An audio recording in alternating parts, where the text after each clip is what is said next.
Erev Tov, everyone. It is Tuesday night. It is 8 p.m. here on the east side of the United States, here in the diaspora. This is the Maimon Beit Knesset. Therefore, it must be the Rabbis Discuss. Whatever it is, the rabbis choose to discuss. So, without further ado, let us bring on Rabbi Ancel.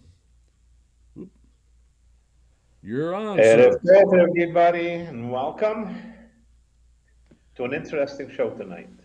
Yeah. We decided the other night that we were going to look at or discuss the resurgence of pagan religions and how that actually impacts Judaism. So it should be interesting.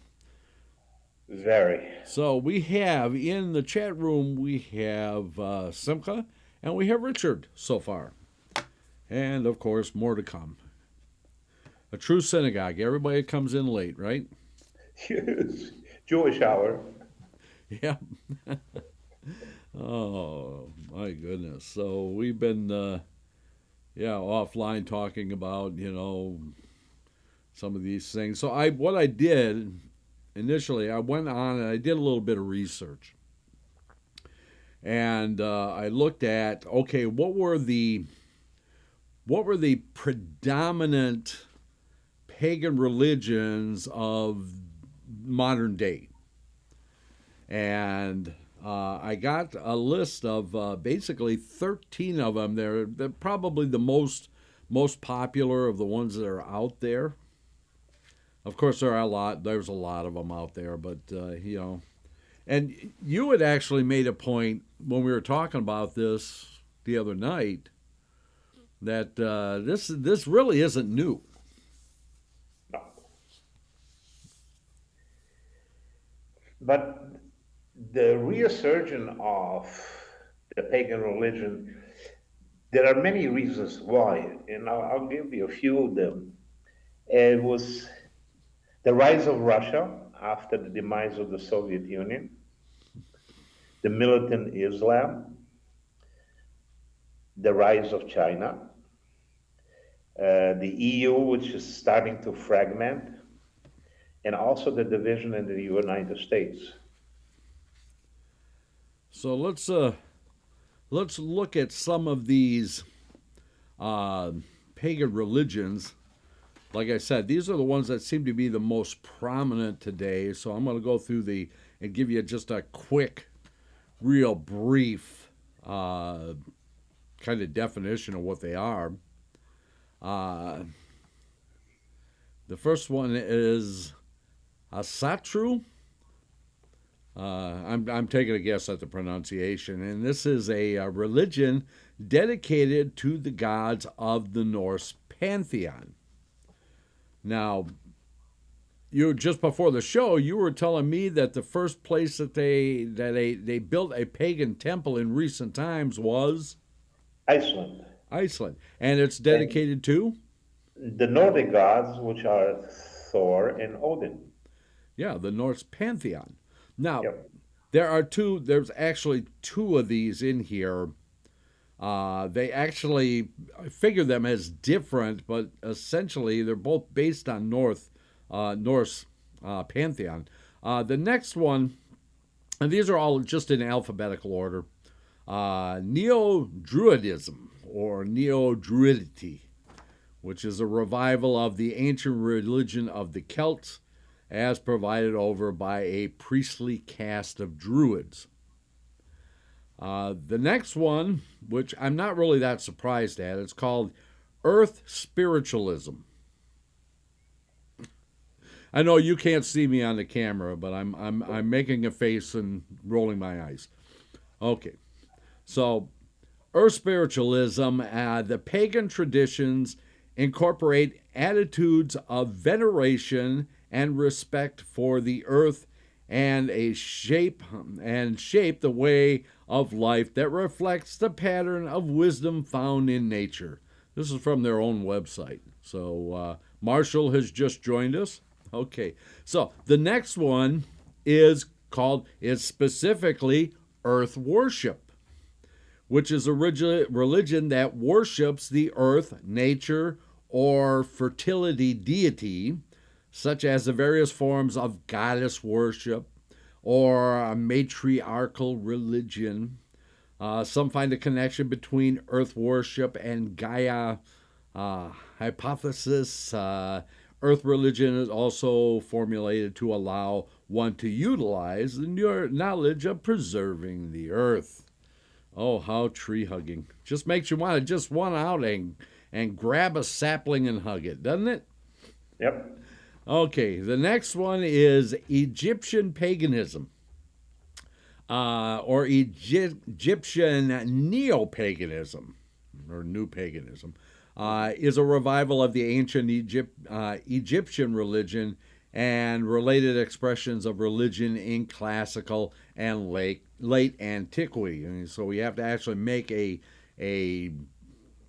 division in this because, the earlier religions of Egypt were kind of different than they were during the classical and the late antiquity period. In England, there Mm-hmm. are thousands of them that they gather around Stonehenge on the summer solstice to greet the rising sun, which in the olden days was once an Egyptian god. Yeah. Well, and it's actually part of Neo-Druidism. Yep. Okay, so the next one is Gaiaism. Okay, and that is an earth-centered, philosophical, holistic, and again, I'm gonna, these came from their websites, so they're gonna be out there. Is an earth-centered, philosophical, holistic, and spiritual belief that shares expressions with earth religions and paganism while not identifying exclusively with any specific one. And Richard Ruttenberg has joined us. Richard Ruttenberg, as you know, is a great composer and does a lot of our lead-in music and provides it to us free of charge. He's a nice Check out person. his Richard. If you would please put the website in the chat room so that people that can go and listen to your music. He's got some amazing things. He's the best. Yes, he is. Okay, the next one after Gaiaism is the Hellenic paganism, or the Hellenistic. Hellenic, yeah. Yeah, refers to pagans devoted to the Olympian deities. An ancient tradition, it was originally practiced in classical Greece. So the next one is Indo-paganism.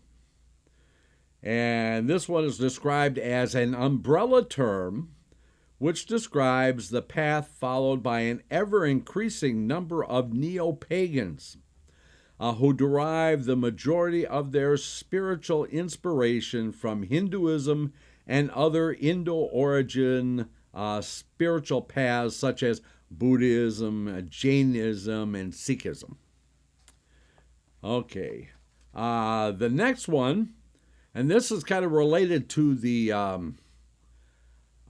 Asatru, which is Odinism, which is what Rabbi Ancel was actually talking about Iceland or Greenland. Greenland? Iceland. Okay. Odinism is the name for the revival of the Germanic paganism, or actually it's not just German. It's the northern European countries. The next one is Roman paganism. And again, this is one of those odd ones that you were actually commenting upon this earlier, that, this is actually getting to be big in Italy. And what else is in Italy? In Rome? The head of the Catholic Church. Yeah, the head of the Catholic Church. How about, I suggested that to you and also to many people, just to take a look at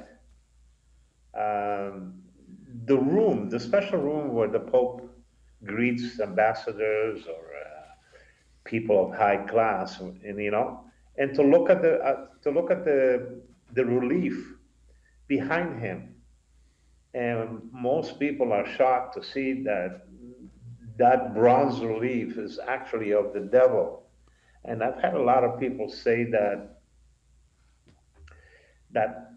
really the Pope and his group of people do not pray to JC because he's Jewish. So if you look at the picture, you look at that room, that relief behind his chair or his throne is the devil. Yeah, so Roman paganism, which is a pagan religion, pagan religions believing in many gods, it's pantheon, and generally worship the earth, sea, sun, sky, and various other elements of nature. The Romans were polytheistic, and much of their lives were spent in a fervent effort to please their gods. The next one, which you would think would probably be on this list, which is Satanism. The basic commonality in all branches of Satanism is a promotion of self. All forms of Satanism claim that life exists to consume,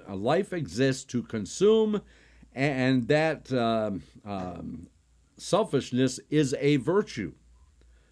Some Satanists hold that the only existence that they will ever know is here on earth. Thus, devil worshippers live for the moment, and their creed is gluttony and debauchery.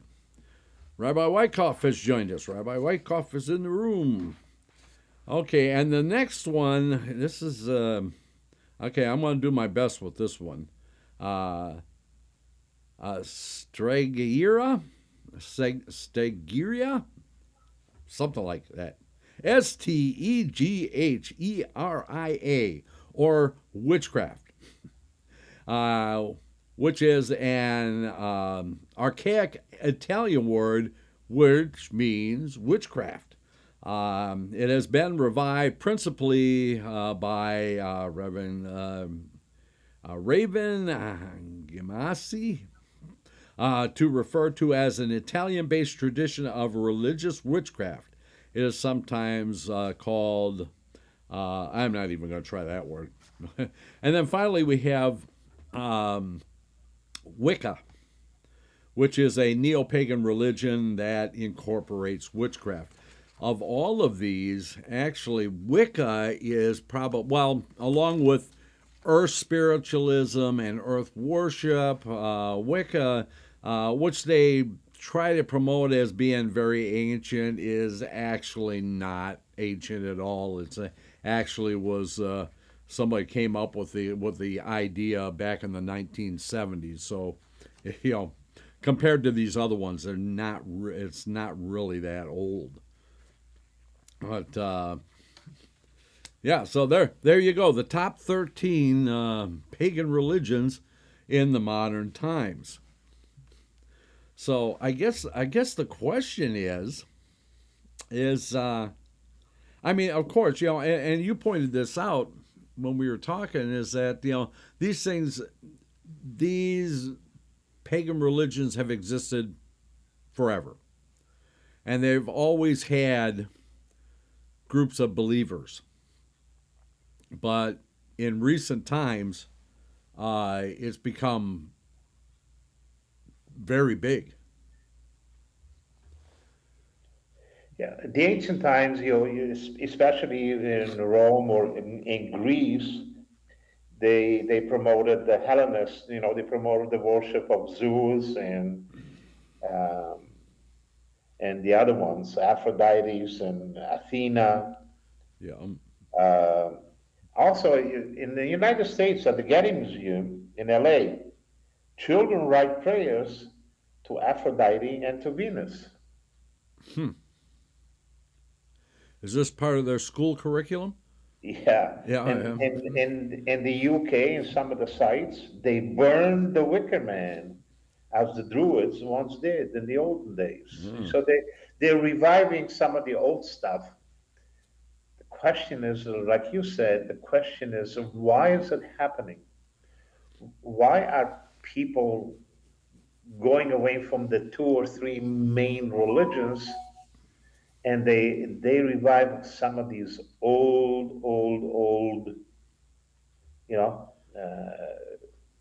pagan religions, like you know, they in England, they gather around Stonehenge and they greet the rising sun, and the sun was one of the biggest gods in ancient Egypt. Mm-hmm.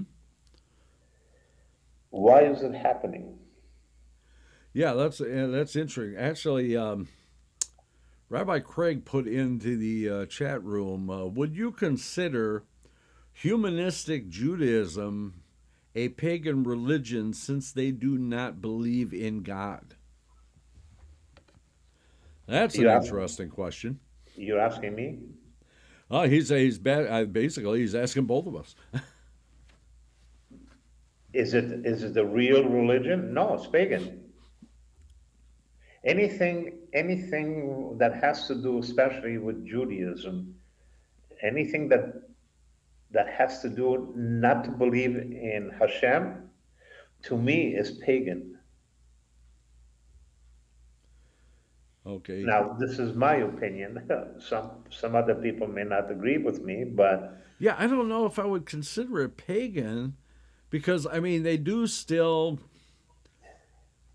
they don't believe in Hashem. Yeah, They yeah, don't believe in I God. get that, but they, Or can we consider them as atheists? I don't know. Because to me, an atheist is a person who he does believe, but he has no answers. But I don't have all the answers, and and you don't have. Nobody has the real answers until you are going to go to God. yeah, So, are they real atheists? I don't know. yeah. Yeah, that's kind of a head scratcher on that one because yeah, Because okay, everybody's. so they do get together on Shabbat. Yep. They do kind of celebrate the festivals, but they But don't. who do they believe in? I Yeah. mean, remember I told you that I wrote a piece on the difference between belief and faith, and I Mm-hmm. was told by my head rabbi that I was full of it because they're the same, and I proved it that it's not the same. So, is it that they believe in a God, or do they have faith in a God? Because it's different. Ah. Okay. Believing So in a God well, is let me get back to Rabbi Craig here because yeah. he's added some interesting stuff in here. So he says they consider themselves Jewish but believe in nature. They reject the notion of God. So, okay, so I guess it depends. Now, if they believe in nature and they're actually praying to nature or they're venerating nature, then yeah, I guess I would call it a pagan religion because they're substituting nature for God. Yeah. Okay. They consider themselves Jew. They're Jewish. Yeah, they're Jewish because the parents are Jewish. Let's say. Yeah. So we go according to their birth. So, but anything that deviates from having belief or faith in Hashem, to me, is a strange religion, and to me, that's pagan. It's in a gray area. It really is, yeah. Yeah, I mean, it kind of again, if they're venerating nature, then what's the difference between them and earth worship or earth spiritualism? I think it's probably a little closer to earth spiritualism, uh, or actually earth worship because yeah, okay, so or Gaiism. Okay, let's go with Gaiism. It's probably closer to Gaiism if and again, I don't really know that much about it. All I know is about that is that Rabbi Wein, who started the whole thing back in the 1960s, I was at a book signing with him when my book came out, and I think my book outsold his 10-1. So, so Rabbi Wyckoff goes on to say that they follow everything but have eliminated God from their service. I agree that it is pagan, but wondered what you guys thought. I was once asked to be their rabbi, but quickly said no. I think you're probably on the right track, Rabbi Wyckoff.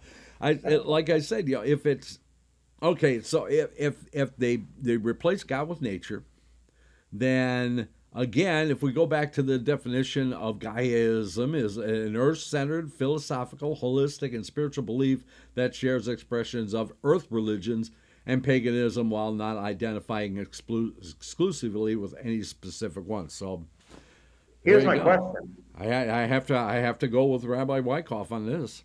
Correct. But here's my question. Who created nature?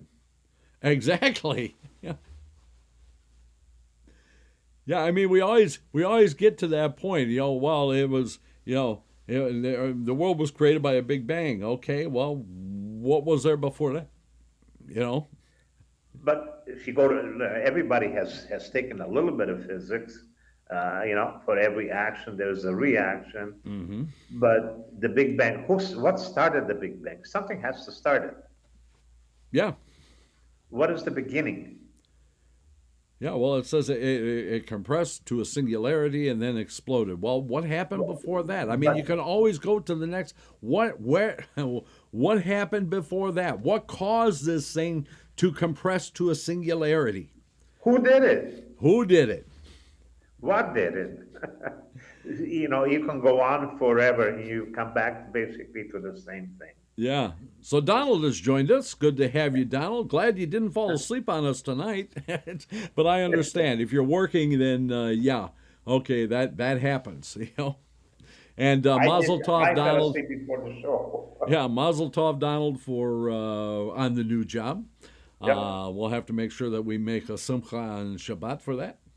Let's see. So Rabbi Wyckoff goes on to say, if we believe that God is in everything, including nature, then in a sense they worship God without acknowledging it. Yeah, that's a good point. Or even better, without realizing it, or they know it, but they don't want to acknowledge it. That's the whole thing.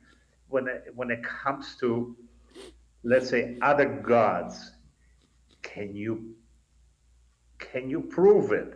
Because there's so many, it's mind-boggling. Yeah. Yeah, I mean, we go, looking into the past, into the Siddur. I'm going to go to Tehillah 135 specifically. Because it talks about the idols of the nations are silver and gold, human handiwork. They have mouths, but they speak not. They have eyes, but they see not. They have ears, but they heed not. Neither is there any breath in their mouths. Like them shall their makers become, everyone who trusts in them. Now, but probably 20, 30, 40 years ago, I would have said, okay, well, I can understand it at that time, but is it really relevant today? But now we see this increasingly rise in pagan religions, and I'm going, yeah, maybe David knew something we didn't know. That what goes around comes around.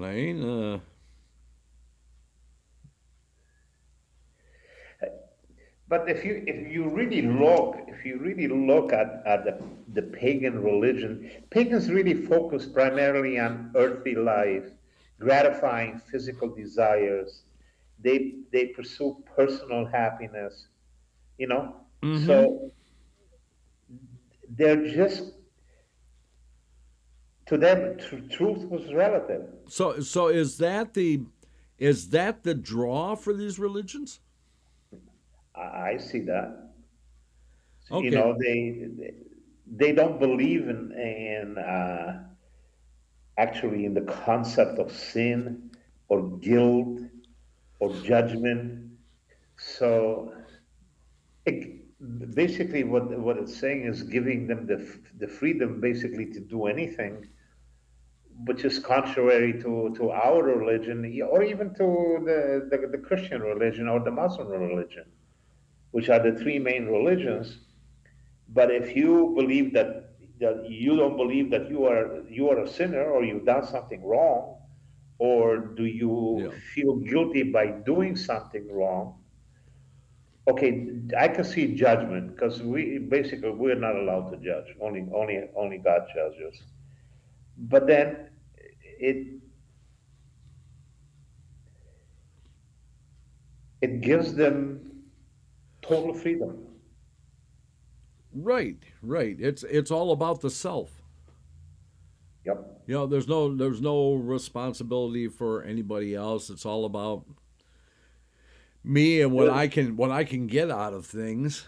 So I mean, how did we actually get to this point? Well, I was looking up at some of the things, and they said some of the reasons, like I was telling you, that the rise of Russia after the demise of the Soviet Union, Okay, so how would that have an impact on that?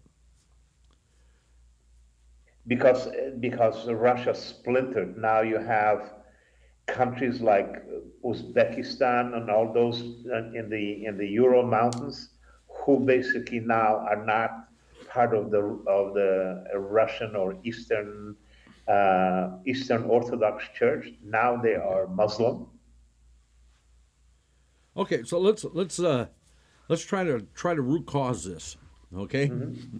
um, Russia, when it was the Soviet Union, basically religion was pretty much forbidden. Correct. Okay, if there was any, it was underground. Now you living in Romania, Yep. and we were talking about the we were talking about Kiddush Levana one time, Hmm. and we were talking about the full moon. And you were telling me about the old women that went up into the mountains, right? Oh my God! They used to go up in the mountains, and they used to bring firewood with them, and they used to light them, and they used to make circles, and and that was not part of the Christian religion. Those were pagans. Those were worshiping. I was told once that there were people that they used to go up in the woods a certain time of the year, and they would actually be able to speak to leprechauns and I mean some really weird stuff.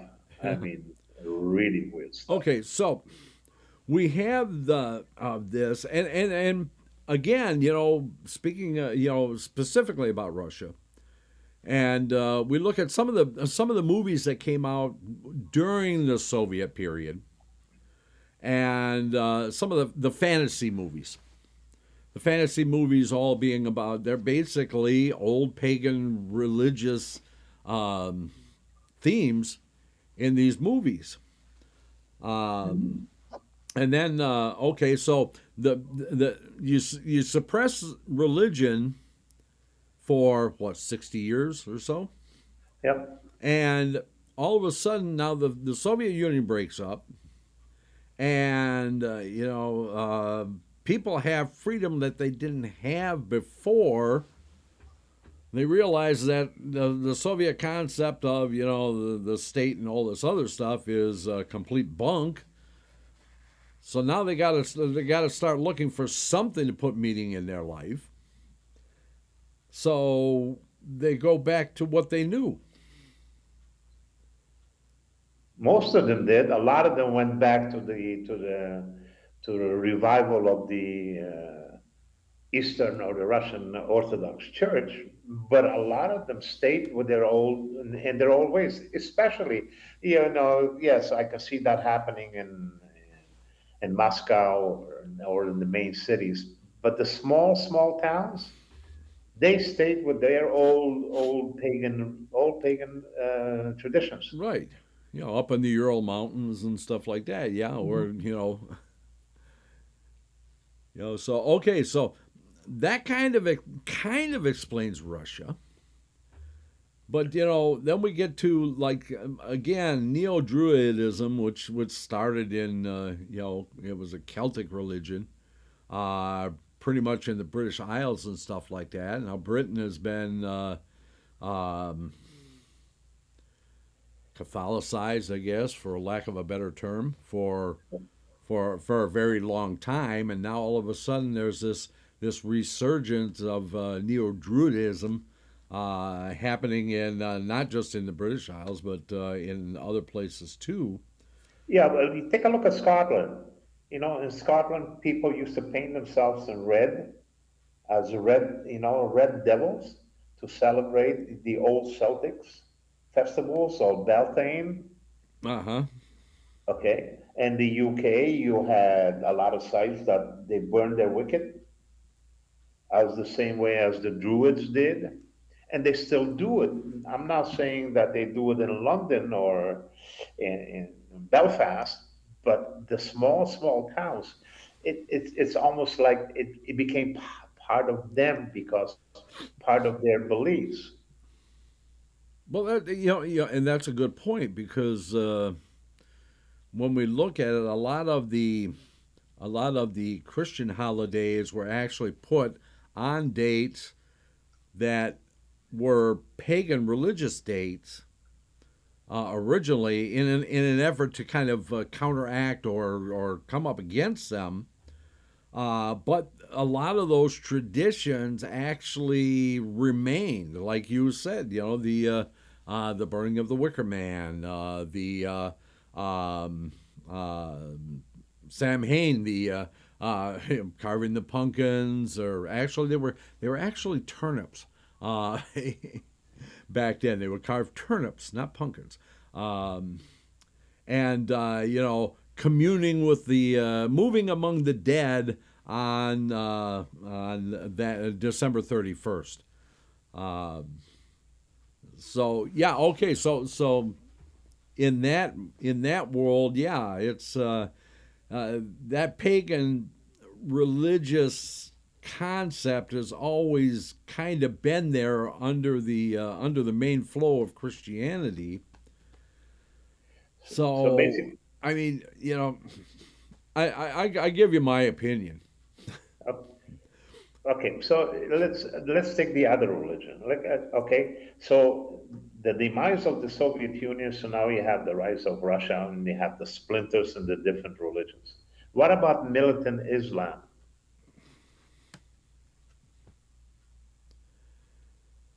Yeah, that's where you have no choice, but you have to believe in what they tell you? But here's the whole thing about the militant Islam. You have two splinters of the Muslim religion. You have the Shiites and the Sunnis, right? yeah. They've been warring with each other for thousands of Oh years. yeah, they've been killing each other off since 700 and something. Brothers against brothers, sisters against sisters, parents against parents. Why? Yeah, it's Because the Sunnis are, they say our our God is Muhammad. uh, The Shiites will say, no, no, no, no, no, no, no. It's not Muhammad, it's Allah. His real name was Muhammad Allah, one name.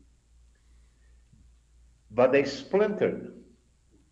Why? It's because in the olden days, some of them believed in this one, some of them believed in that one, because they were not monotheistic. This is where the whole problem comes about religion. If you are not monotheistic, you are going to create and you are going to have major problems within your country or or it's going to be within the world. So so they splintered a name, they broke a name up in the name of their religion. yet they've been killing each other for thousands of years just because one says this one says that, but their real name is a one name. So this is what you call militant Islam. So what happens? A lot of the people, a lot of the tribes, because I have read, and I can say that I pretty well understand the Quran, and what people do is, excuse the word, they bastardize that book, because the Quran says that a woman is supposed to cover her private parts, not the face. It's not written anywhere in the Quran. Yeah, yeah, it's a minhag. No, it's not. It's not a minhag. What's been happening? We're going back now, hundreds and hundreds of years. They used to be Muslim tribes. They used to be tribes, Yeah. many of them, and they used to be warring tribes. They used to fight with each other for control. So what did they used to do? They used to ride into a town on horses and steal their women. Mm-hmm. So what did they do? So they covered their faces. So Ancel and Aryel are running into this town, and they see this woman, and I grab her and I run away and bring it to my town. And all of a sudden, I realize that I captured a 90-year-old grandma, Yeah. not a young lady. So this is why they started to cover their faces. So you didn't know what you were stealing. Yeah, it's kind of like that when you go to the store and you get the $2 grab bag, right? You don't know Yep. what's in it, but it's $2, so you take a chance. Exactly, exactly. So, But I don't want to get too hung up on Islam because so well, let's go to the next country, which is one. I'm just picking the big countries. What about China? yeah, yeah, China had a very big pantheon of gods. A lot, Yeah, because first of all, they did now they're communists. They did now allow any religion. So anything that was done quietly and secretly, but it was not a religion. They believed in umpteen million gods. yeah, yeah. It So kind of depended what region you were in China. exactly. So I give you my opinion on how this came about, Okay. and it's only my opinion. So take that for what it's worth. It's worth It's as exactly good as what you paid anybody for it, else's. which is nothing. Okay, I think back in the 1960s and through the 1970s, the whole concept of do what you feel and the whole hippie movement, free love and if it feels good, do it and stuff like that. I think that's where that kind of mindset started. But that's paganism. Yeah, exactly. And then as we go along, that I think in a lot of cases, the reason that people get drawn to this is so they can be different. They want to be different. So they'll glom on to one of these paganistic religions just so they can kind of lord it over other people that I'm different, I'm special, I'm a Egyptian paganist. I'm a Hellenist paganist. I'm a druid, neo druid, or whatever like that. But I think a lot of the reason why we're seeing this is because Islam, Christianity, the big three, Judaism, basically are religions of responsibility. And as we've gone from the 60s to the actually starting in the 50s, the 60s and the 70s, that whole idea of responsibility kind of got washed away. I mean, the whole do what you feel and if it feels good, do it, and that kind of took over. and there's no real there's no sense of taking responsibility for your actions.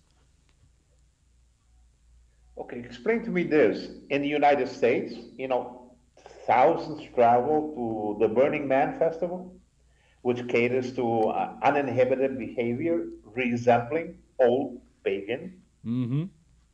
practices. And this is what you were just saying.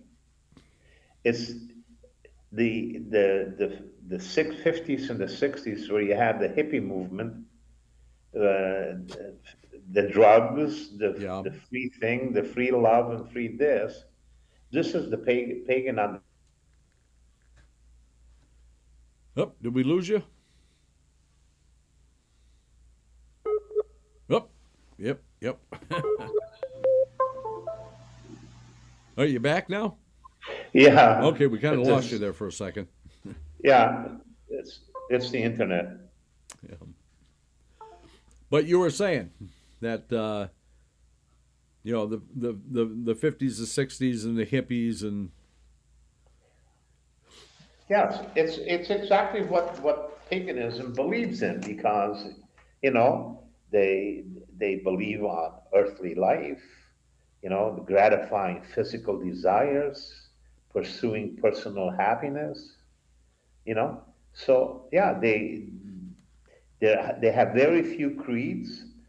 Truth was relative. mm-hmm, There yep, was little, there's little comprehension of absolute right or wrong. Okay, there's no real concept of sin, guilt. So yeah, that was the hippie movement basically. yeah, and I think that's where this the rise in this actually started because you were in this, you came up in the 60s, I came up in the 60s and in the 70s. You were a little earlier than me. Uh, Yep. but and we saw this. I mean, that people gravitating to these kinds of things, especially the earth worship and stuff like that, and people. I think a lot of it had to do with a rebellion against the man, which most of those hippies are the man. Um, and it was just a way of making yourself different than everybody else. Well, look, I came before you. Listen, I come from a country where they believed that there existed Dracula. You understand? And they worship, some of them worship, like I said, these women, it wasn't men, it was mainly women. They used to go up in the mountains in the middle of the night. I mean, there were bears and there were animals. They didn't care. They were just up there burning the wood and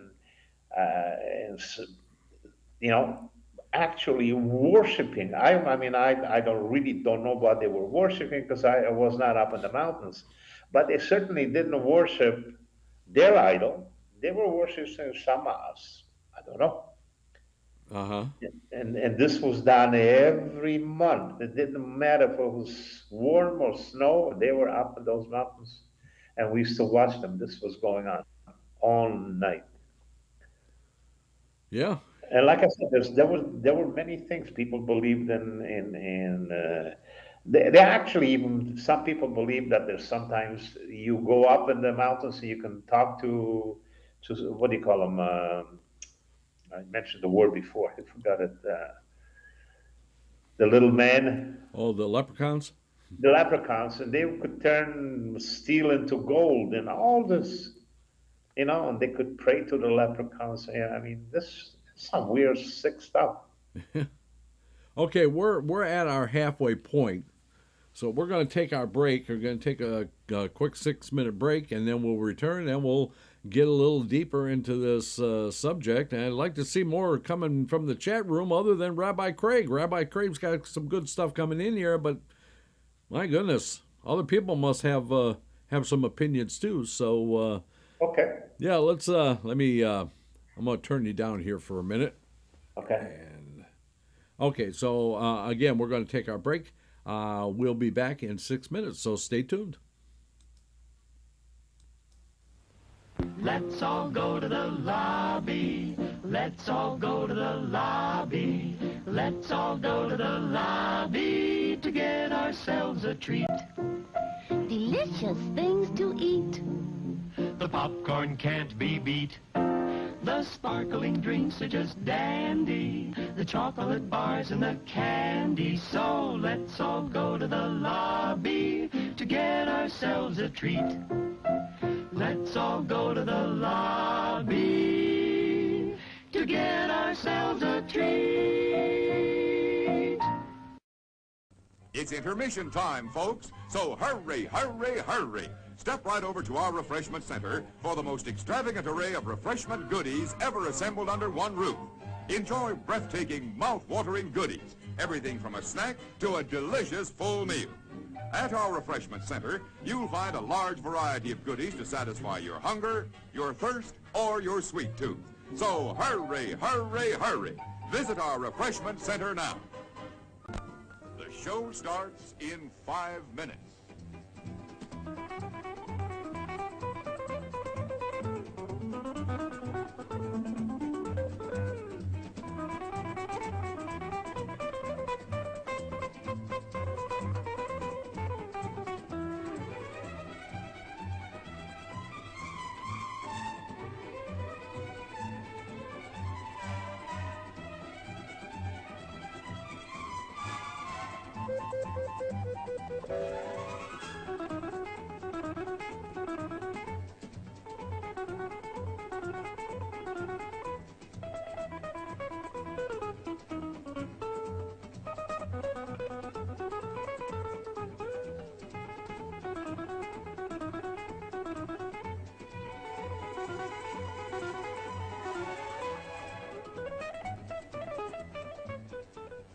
The show starts in 4 minutes.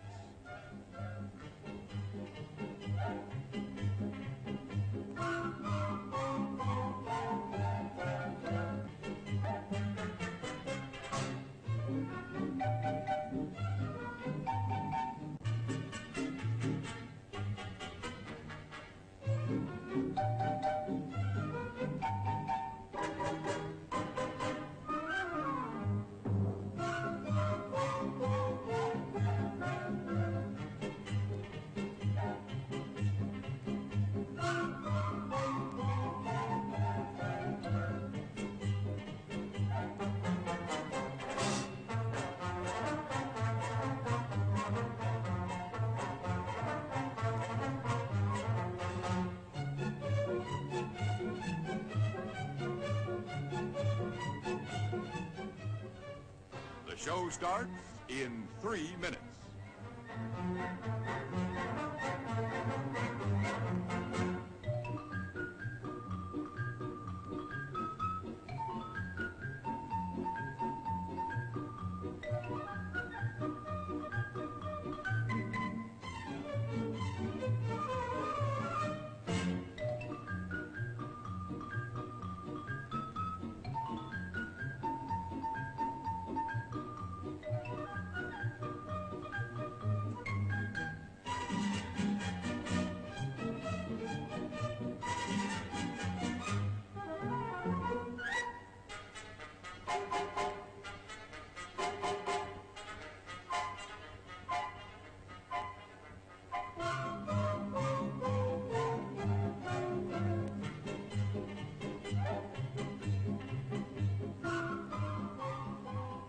The show starts in 2 minutes.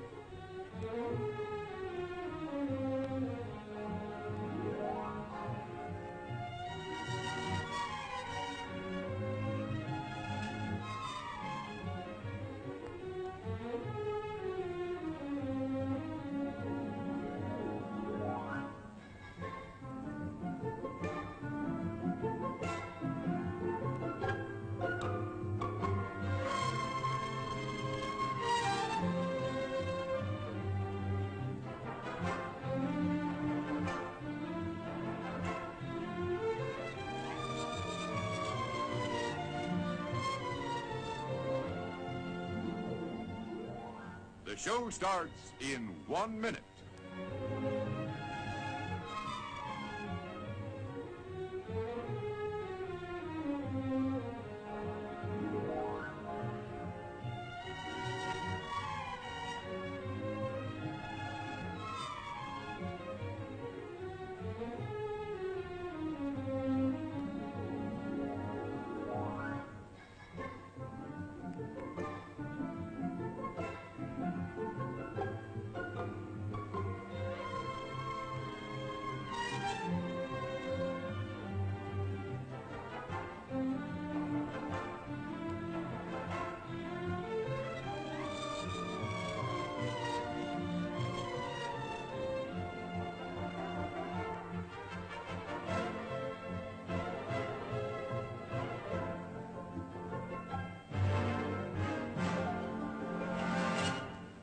And now, on with the show.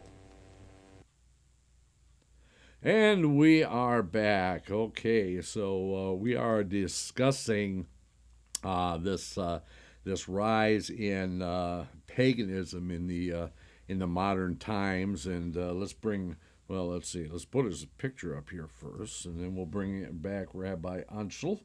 I'm here. Okay. So one of the things that we were talking about this over the break was that there's a lot of focus is put on Satanism, and kind of ignoring the rest of these other 12 that we've been talking about tonight. And again, there's many others, but these seem to be the top ones, according to some people. But this whole thing about Satanism, and how did I think people just have the complete wrong idea about what Satan, or the Satan, which is the proper way of talking about him, the Satan, is not this anti-God figure trying to destroy whatever God does and stuff like that. He's an angel, and that he can only do what God allows him to do. God created him. God, yeah, exactly. I mean, he created him, and his purpose is to be the prosecuting attorney. Well, I'm sorry if he just happens to be really good at his job, but he's not making people do things. No, he's not forcing anybody. No. I mean, he may be the whisper in the ear that's saying, hey, nobody's watching. Nobody's going to see if you stick that in your pocket and walk out. He's the instigator. Yeah.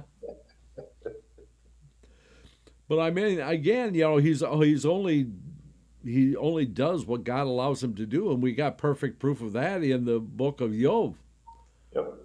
The book of Job, that he actually has to go to God and ask permission to do things to poor Job, which I think would be a good subject for another Rabbi Discuss, is talking about Job and the different concepts of who was Job and stuff like that. But this whole thing. I mean, the Satanism is as we know it today. Again, it's just like Gaianism and earth worship and earth spiritualism, and Wicca. They're all modern constructs. These are things that the way it's practiced today, Satanism is practiced today, only came about in the 1960s with Anton LaVey. Rabbi Craig Close, his purpose is also to test the strength of the Yetzer HaTov against the Yetzer Hara. That's a really, really good explanation, Rabbi Craig. Correct. I like that. So he's the tester and the prosecuting attorney. I like that. Yep. But you see now, even in the United States, a lot of people say, "Well, I've been following Christianity, but I am still poor. I've tried my best, and I've done this and I've done that," and they have no answers. So somebody, and being a human, most of us are weak humans. They can be talked into anything. Uh, you have the Mormon religion. You have what's the other one? The Scientology. Oh, That's not. Scientology. Yeah, that is a. I think that is. Yeah, I it's a still don't cult. understand. Yeah, it I is a still don't pagan understand religion, it. but it is absolutely a cult. But I don't understand. I've tried to understand what the basic is, what they believe in. It's really bizarre. Uh, it has something to do with flying saucers and aliens and throwing them into a volcano and they come back as I can't remember what the term was for it. It's just it. I mean, um, L. Ron Hubbard Yeah. was a failed science fiction writer. I mean, his writing was absolutely terrible. Yes, he did get a little bit of notoriety. He did get published and stuff like that, but he was a failed writer, and basically he just took his writings and turned it into a religion to sucker people, which he did. A lot of people. A lot of actors. But here's my question. I'm going to put it even to the rabbis that are listening. Do you believe in UFOs? Ah, Do you believe, Aryel? Do you believe in UFOs? yes, I do. Because we see it in the prayers constantly that it refers to God of the worlds as a Correct. plural, Yeah. not as singular. It's a plural. So if there's a worlds, then is it actual physical other worlds in the universe? Is it worlds as far as different dimensions and things like that? Not really sure, but if we go into Kabbalah, they talk about kind of what we would call interdimensional travel between dimensions. Here's my answer. Okay. My partner, may he rest in peace, he was from Texas. We were, I'm saying we were at 40,000 feet, both of us flying F-16s. And because we saw something flying that made a 90-degree turn. And I mean, I can make a steep turn and pull 9.5 Gs, but I can't make a 90-degree turn. Mm-hmm. My eyes saw UFO. I do believe 100%. Because this world is just a tiny piece that God created. There's worlds that our brain cannot comprehend. Let's forget about worlds. Our brain cannot comprehend traveling at the speed of light. And I broke twice the speed of sound. And that was something because all of a sudden I am in a different world where the sound behind me, I hear nothing, which is kind of weird. So can Uh-huh. you imagine our brain comprehending and traveling 1,000,000 miles per second squared? Yeah. Our brain cannot comprehend that. So yes, I believe in it. Okay. So let's catch up with the chat room here. Let's see. Richard says New Age movement is popular. Yeah, exactly. That's where all this is actually coming from, the New Age movement. Then we have Marshall put in there that technical advances in the last 100 years have given people so much more free time. And he says idle hands are Satan's workshop. Well, again, we just talked about Satan. Um, Rabbi Wyckoff says, but most, if not all, Satanism is based on the extinct view of Satan. Mm-hmm. And and he puts in Baha'i. Yeah, Baha'i is another kind of an odd kind of religion. The Baha'i movement, yeah. Yeah, where it's kind of a well, if if I was going to okay, now you're going to find out how much of a geek I am. If we look at the Matt Groening cartoon Futurama, there is a church in Futurama that they always have it on there. It's called the Unified Church or the Unified Universalist Church or something like that, and it's basically their symbols are basically every religious symbol there. I mean the guy who's the head priest or whatever you want to call him in there. He's got payas. He's got a hat like a pope. He wears a kind of a weird, strange looking talit. It's just it's just basically a conglomeration of all religions put together. However, the Baha'i seem to the Baha'i basically kind of keep a separation between religions, but they're all together. Not really sure how that actually works. I mean, I've seen a little bit on it. I don't know that much about it. Me neither. Yeah. So let's see. Let's see what else we got here. Rabbi Craig says, are so egotistical to believe that we are the only. He says, are we so egotistical to believe that we are the only living species in the universe? And I say basically no, because again, we read it in the Tehillim and other prayers and stuff like that about God of the worlds, and we've seen things in the Kabbalah's text talking about other worlds, other dimensions, and so on, and stuff like that. So yeah, I gotta say, yeah.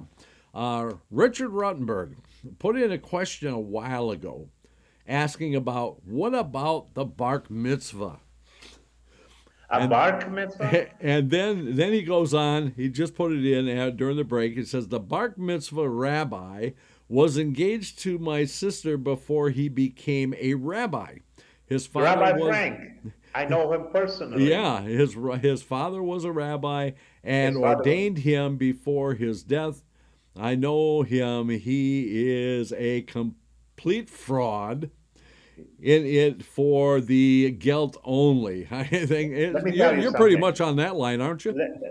Rabbi Frank, I met him at Star of David because he used to do funerals. He used to walk in like El Papa, like the Pope, dressed like a Pope. And people loved him because he was all over show. He came over to me, he says, Ancel, can you do me a favor? I said, what is it, Frank? I never called him Rabbi. He said, what is it, Frank? I says, can you teach me how to say the El Mole Rachamim, the Kel Mole Rachamim in Hebrew? I says, why don't you just transliterate it? You'll sound like you're reading Hebrew. He couldn't write his name in Hebrew. But he had the money belt every Sunday morning in Boca Raton. People used to line up, and I saw it with my own eyes. He used to line up, the people used to line up with their dogs and with their cats. And he had an Italian guy who he wasn't even Jewish, but he made him into a rabbi as his assistant. He had a yarmulkes, he had a talit, and people, if you had a dog, you'd come forwards with the dog. He used to put the yarmulke on the dog and the talus, and he used to mumble something that I don't even know what he was mumbling. And he got $100. If you had a cat, same thing. Every Sunday, without fail. His father was a real rabbi, and I said, Frank, how did you become a rabbi? Well, my father gave me smicha on his deathbed. Oh, for sure. Yeah. He knew nothing. You know what he used to do on Yom Kippur? He used to rent the biggest place, biggest auditorium in Fort Lauderdale. He used to give out hundreds upon hundreds of free tickets. I said, Frank, how can you afford to rent this place and give out free tickets? He says, well, during the service, it's just like in the church. He says, I have guys with long sticks with a bucket, and they walk down the aisles and collect money. He says, I make more money this way than people paying for the ticket. On Yom Kippur. On Yom Kippur, yep. Oy. Yeah. And he called himself a rabbi. But he certainly knew how to put on a show. He wouldn't even know what he was reading. He was, oh, God. People, I don't know. Well, hey, hang on just a second. Rabbi Wyckoff says, Rabbis, you are engaging in Lashon Hara. Okay, now... I know, but he was not a rabbi, so it's not Lashon Hara. Well, because he was a phony. Hang on. So, number one, he's a fraud. Yeah. He is a public figure, therefore it really isn't Lashon Hara. As long as what is being said is truthful. Well, you know what? Even when you tell the truth, is Lashon Hara. So. Right, yeah. Anyways, let's stay away from him. Okay. Rich started on yeah, we'll blame Richard for that. Yeah. It was a big write-up in Florida about him, so that's it, finished. Yeah, so I mean, this is all public knowledge. So yeah. Okay. So I mean, still, this move, and I think a lot of it has to do again, with people becoming disenfranchised with in Christianity, the church and stuff like that. And then I think it has to Judaism. I think I'm kind of puzzled about that. I mean, Judaism kind of. I mean, we have a history of that. I mean, when we left Mitzrayim, the rabbis tell us that only 1/5 of the Jews actually left. The rest of them had assimilated into the Egyptian culture, had taken on worshiping their gods and stuff like that. Yeah. Later on, during the Babylonian exile, the same thing. Only 1/5 of them returned from Babylon with Ezra, and the rest of them, some of them, a portion of them stayed Jews in Babylon, and the rest of them had assimilated into the Babylonian culture and worshiping the Babylonian gods and so on and so forth. So we actually have a history of that. We all make mistakes. Yeah, but it's just But that also has to do nowadays has to do with the economy. United States is fragmented, and people just grab at something that gives them a little bit of hope, whether right or wrong. They do. Yeah, I was going to say that. I mean, yes, we had this move towards it in the, like I said, the 50s, 60s, and 70s, where these things were starting to gain a little bit of knowledge, or get mileage. But then, we get into, a situation, which we've had before, recessions and so on and so forth. People are saying that, I'm not getting anything out of this religion. Maybe there's something else. Instead of looking inward to say, what is it that I'm not doing, or what is it that the society isn't doing that could be creating this. It's basically just kind of giving up on your responsibility and looking for something that's just easy to grab onto and self-indulgent. I'm going to ask the rabbis that are listening, what about Chabad? When they said that Rabbi Schneerson was Melech HaMoshiach, isn't that going against what the Torah says? Yeah, that could be a touchy subject. Yeah, we'll see. But I don't know. I think it's just people are looking for an easy way, and a way to excuse their behavior. You know, we've seen today in modern times that people just do not want to take responsibility for their actions. It's always somebody else's fault. You know, I wasn't hugged enough when I was a kid. You know, I was bullied in school. I was, this and that. It's never my fault. It's always got to be somebody else's fault. And these religions kind of lead into that. Well, But that's basically paganism, because they don't believe in the absolute right or wrong.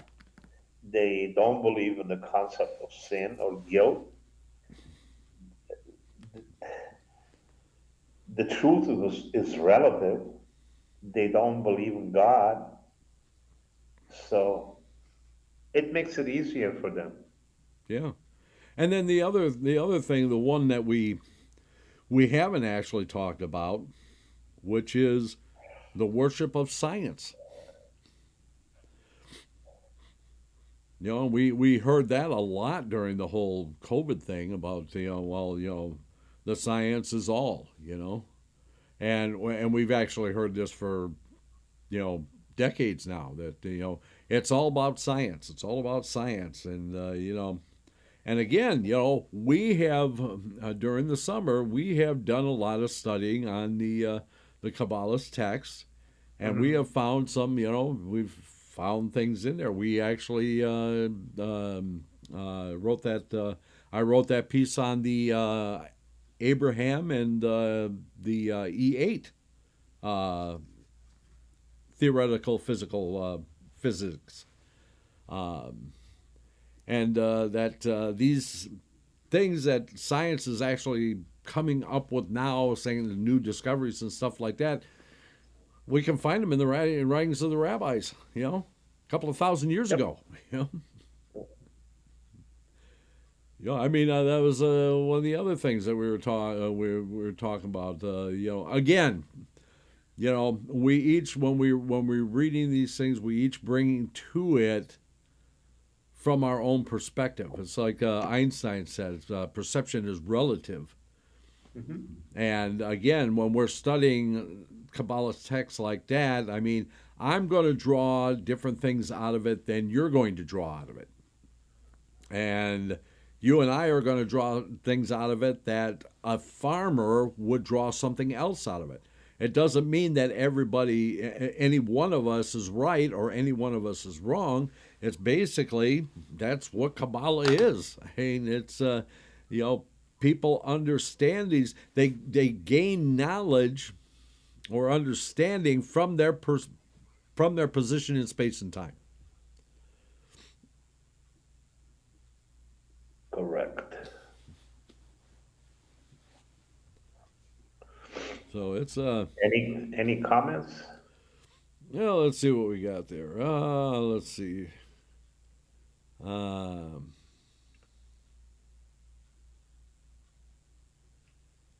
Originally rich city Jews against poor farmer Jews. I'm not really sure what that was in reference to. Rich Jews assimilated. Oh, okay. This is going back to the Egyptian Babylonian exiles in the 1/5. Okay, so the Rabbi Wyckoff goes on to say, rich Jews assimilated, poor Jews did not want that. Okay. How true that is. Pardon? Very true. Yeah.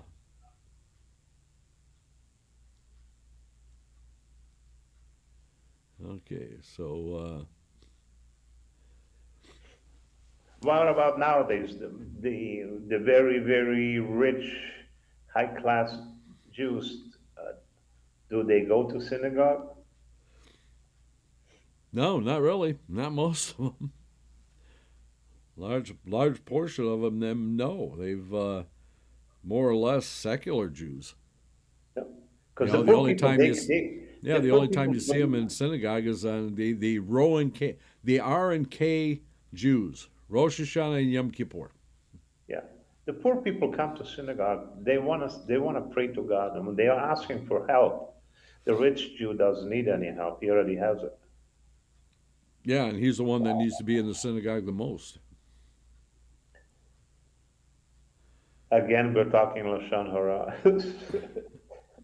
Well, we're not pointing out anybody specific. No, Yeah. no. But yeah, They it's say the truth hurts, but it's the truth. yeah, and really, I mean, the whole idea of the all Jews are rich and stuff is it's a complete fallacy because you're not rich, I'm not rich. Rabbi No. Wyckoff isn't rich. I mean, here we go. We got 3 Jews right here that aren't rich. I know, most of the people in the chat room would not consider themselves rich. So where are all these rich Jews? I don't know. I know me. I barely make it. So Yeah, and I think that's the case with most Jews. I mean, even in especially in the state of Israel. There's far more poor Jews than there are rich ones in Israel. most people don't realize how expensive it is to live in Israel because of the constant wars. Everything goes to buy Yeah, armaments. weapons of mass destruction. But listen, when you have to defend your land, you have to defend Israel. Most Israelis don't question it. They just do it. Yeah. It's Yeah. tough So to she live. says, I'm just scraping by, not rich by any sense. Yeah. You better believe it, especially here in the Dominican Republic. Yeah, yeah. Of course, if a poor Jew went to the Dominican Republic, he could probably live better than he can here. Correct. I mean, listen, I'm not complaining, but compared to the United States, I would never make it. But in the United States, I didn't do so bad because I was in charge of the Chevra Kadisha, although we never got paid for the Taharas. And I have the books to prove it, probably somewhere around 4,000 Taharas. Never took 1 cent. The synagogues used to get paid for that, but I did get paid for being a showman, so I didn't do so bad there. But here, there's nothing. I cannot say here in Dominican that there are more than, let's say, 500 real Jews, because like Rabbi Weizmann said, I believe he was the one who said it. Most of the Jews that came here in 1942, running away from Germany, most of them were young people, and they intermarried. So I don't know who's Jewish and who's not. Yeah, Marshall says we have Hashem. How poor can we be? Boy, that I like that. Yeah, no, that is correct. That's 100% correct, and we have to thank God because we have Hashem. It's in our heart. It's not that we believe in Hashem. It's our faith in Him. We have faith. The heart doesn't know how to lie.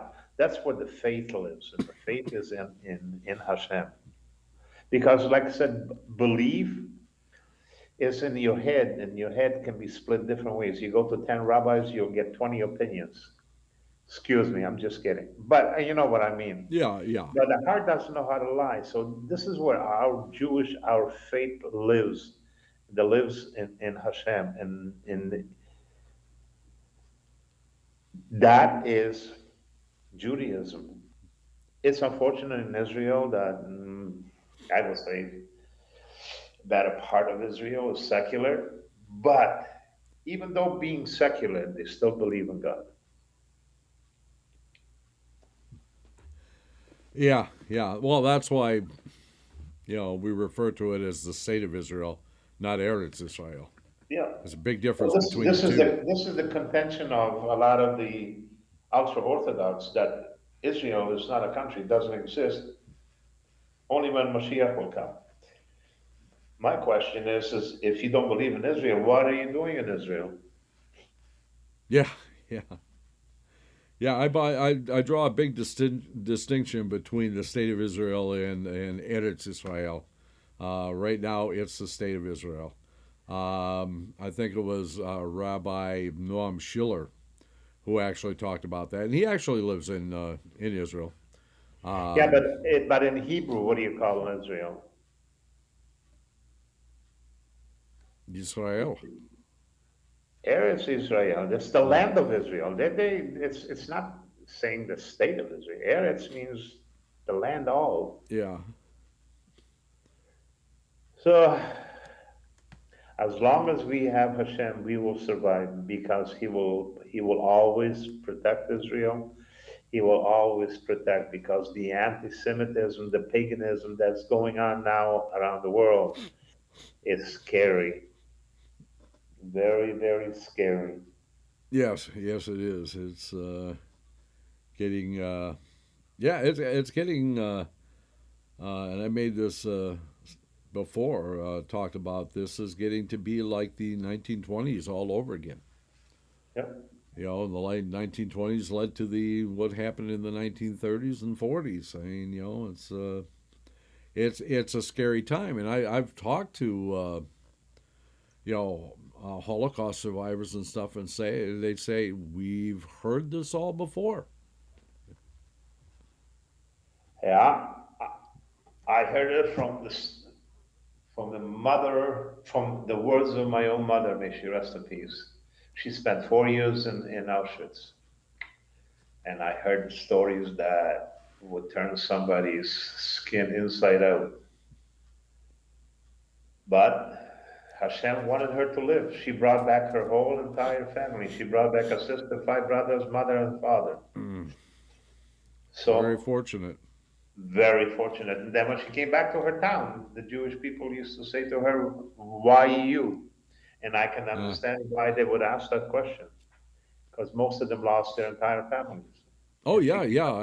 One of our very dear family friends, Sarah Feldman, had 5 brothers, 3 sisters. Uh, none of them, none of them survived. She was the only So one I that cannot. survived, and you know when after the war, she said she just couldn't because of just like that. Why you? Why did you Yep. survive? You know, she couldn't take it anymore. She came to the United States, and Yeah. she actually worked for many years for my wife's grandfather. Yeah. Not very nice stories. They were horror stories. No, no. So we need to be, and that's interesting. It seems like that if we looking at the history, I mean, basically Jews have only had it really actually had it good in any country for about 400 years, and then it kind of tends to go south. You know what I mean? Yep. Things go along good for a while, but you know it's like the story that Zeta read last night of this too will pass, right? This too shall pass. Yeah, but the concept of Nazism and all this, it never died. It's in their genes. People thought that there's no Nazis in Germany or there's no Nazis in the United States or in Argentina where most of the Nazis ran away. They're still there. Well, that's what the this what's so troubling about this uh, Asatru and the Odinism,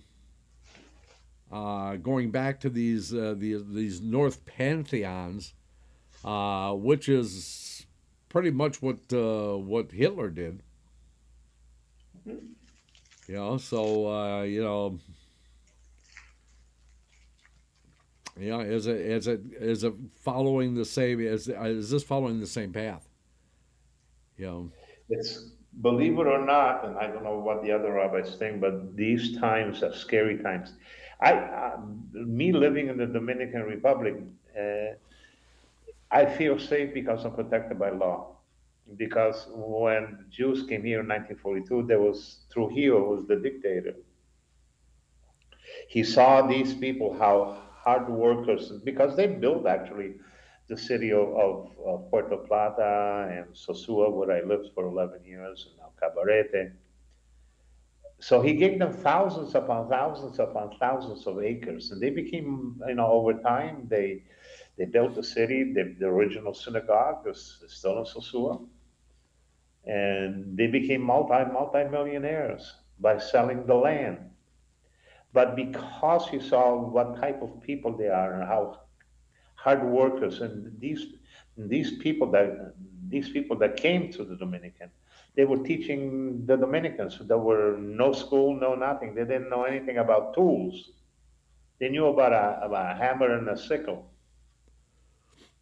So he wrote into the Dominican Constitution that Jews are protected by law. You know that there is an ambassador from Israel in the Dominican. yeah, To who?